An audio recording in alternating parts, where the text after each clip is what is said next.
Well, it's easy to feel overwhelmed by the pandemic and the numbers we see on a daily basis. 19 million cases around the world, almost 5 million in the United States, and 160,000 dead in this country, worst on the planet. That's just the physical toll. So far, those numbers don't show signs of slowing down, at least not in the United States. Then there's the economic toll. We've seen more than 20 million jobs lost in the United States during the pandemic. Unemployment is high across the country and in both Iowa and Illinois, 10% and 14.6% respectively. Iowa reports almost 105,000 people in the state filed continuing claims for unemployment benefits. That number is 631,000 for Illinois. And Illinois just extended its jobless benefits by 20 weeks in response to the high unemployment. Now, you might think that spells gloom and doom for economic development. There's actually a silver lining for the Quad Cities in all of this. Analysis done by Area Development Magazine ranks the Quad Cities pretty highly for economic growth. 7th out of 85 metropolitan areas in the Midwest, number 1 in Iowa, 4th in Illinois, and the website livability.com ranks Davenport with the 3rd most diversified economy in the country, putting it in a strong position to recover from the pandemic faster than other parts of the country. Now, the economic growth ratings are for 2019 before the pandemic hit. Nevertheless, those are all encouraging signs given what we are seeing nationally. The diversification might be the most promising sign for a community once known almost exclusively for farming manufacturing. These are strengths business leaders would like to keep growing. I spoke with Quad Cities Chamber of Commerce President Paul Rumler about that earlier this week. Here's the first part of that conversation. Economic growth for the Quad Cities, best in Iowa, 4th in Illinois, 7th among 85 Midwest metropolitan areas. You've got to be happy with that. Where do you attribute that success? Hey, Jim, it's always great to be with you. We've had a long track record here in the Quad Cities of investing in our future and in our economic growth. So I wish that I could put my finger on one certain thing, but I'd say that we have a great market that's well diversified. So we have no reliance on any one given company or any one given industry.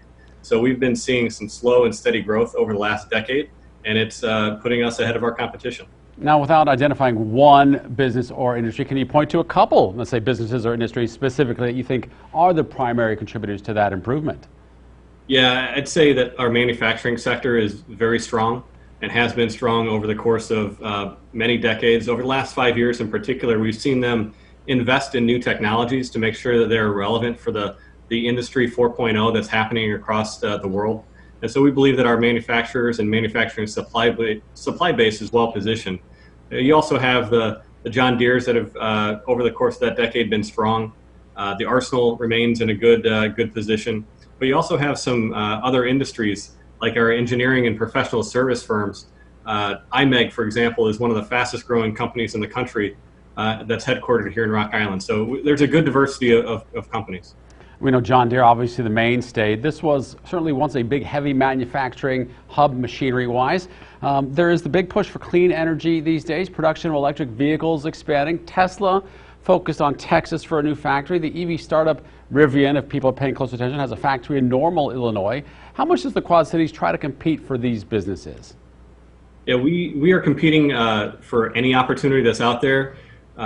We do target our work. We have 5 targeted industries: manufacturing, logistics, defense industry, corporate office, and then ag tech. So that's because that's where we're strong, because we have clusters of those companies already. So typically a lot of companies like to locate where other companies already are located because of the workforce advantages that allows for training and cross promotion between those companies. So if Tesla had an opportunity, we'd go after it.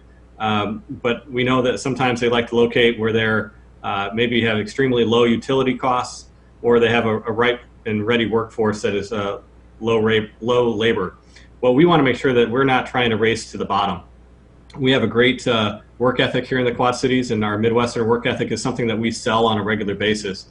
And so companies that are coming here aren't necessarily looking for bottom dollar deals. They're looking for that value add that our workforce in our region can bring to their company. Is it an issue of tax incentives for some of those companies?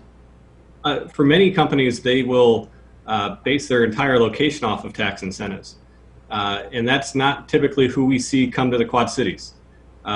We oftentimes, in working with the state of Illinois and Iowa, they each have tax incentives, and our local communities love to work with them too. But it has to make sense for our local community and for our states. We aren't just going to, you don't see packages in Iowa or Illinois where they're just given away the entire package through tax incentives. So we are competitive here in Illinois and Iowa, and of course we can always tweak a few things. Part of my conversation with Paul Rumler. We have more on the way. Coming up, growing stronger, how the Quad City Chamber of Commerce will try to capitalize on the situation, what challenges the pandemic presents. For the record.